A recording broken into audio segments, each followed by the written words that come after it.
Hey friends, Miss Skinny Jeans here, coming at you from my home office on the other side of Sunrise. And today is yet another Trigger Happy Thursday where we talk about ways to trigger happiness in your own life. So I'm going to jump right in and just start out by saying that contrary to what my blog and my podcast and my social media addiction might make you think, I am actually an introvert who has difficulty talking about her feelings. And while I am practicing, see the blog, the podcast, social media addiction, etc., I often find it difficult to approach people and tell them how I actually feel about them. So today's Trigger Happy Thursday is sort of an unconventional call to action, but as always, just stick with me and I will explain. So we have to learn to stop being thankful.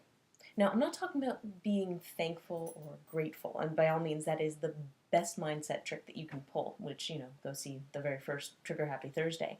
I'm talking about being thankful, where you feel gratitude for someone for something specific that they've done, but you don't actually express your thanks to them. It's slightly different from expressing gratitude. So, as those of you who follow me on Twitter know that I tweet my gratitude daily. But that's more to remind me of why I have this beautiful life, right? It's a chance for me to kind of just re-express to the universe that I recognize all of the beautiful things that the universe has given to me.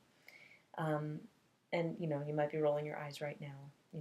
You've got the jaded Kurt Vonnegut reading part of me rolling my eyes too, but trust me, it works.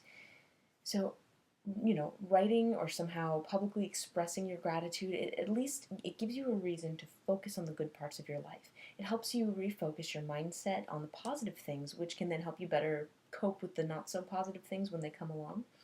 And I find it easy when I do this to sort of hold on to this feeling of gratitude, and it's kind of selfish. I bottle up this positivity, but it seems almost unfair. So I started thanking people. And I'm not just talking about that cursory, thank you so much to a stranger who holds the door open at Starbucks. I'm talking about putting my ass on the line and expressing my feelings to the people that I care about. And I don't know why it's so hard for me to start doing this. Probably because when you live with a disorder and anxiety and you focus so narcissistically on the worries about what other people think of you, um, you know, I closed myself off as a child because, I felt very awkward. I had difficulty making friends. But, as scary as it is to show even that modicum of vulnerability, I'm making an effort. So, a good example of this is a couple days ago, my little sister sent me a message that she had found one of my elementary school teachers on Facebook. Now, this wasn't just like, the elementary school teacher who just kind of was there and taught me how to do cursive and hooray.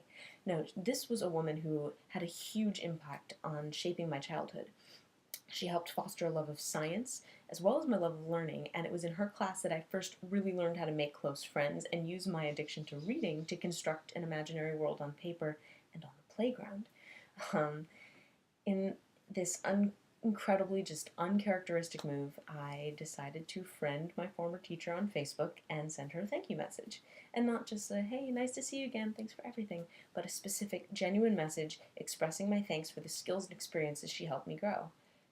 And it felt really good to tell her how I felt. Um, and then another example, there's a thanks that's more tacitly understood. As you know, if you follow my blog, I currently live in California with my mother. It's financially the only way that I can make my life and my car loans and my student loans, etc., work.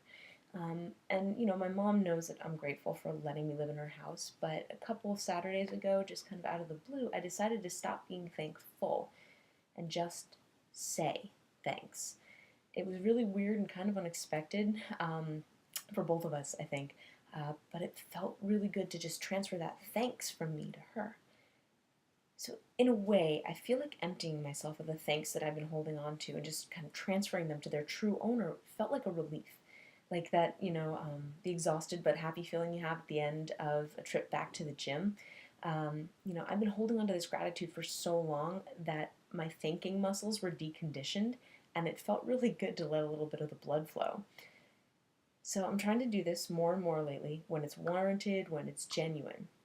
I think if we can take gratitude to the next level and make it about the other person, that, someone who you truly, truly value, the person who makes an impact on you, for whom you really feel thanks, then I think we're on the right track.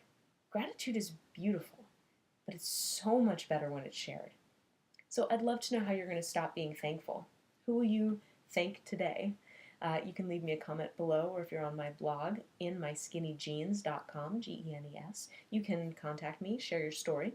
And as always, you can find me on Twitter, because I count characters and not calories, at Miss Skinny Jeans, Genes.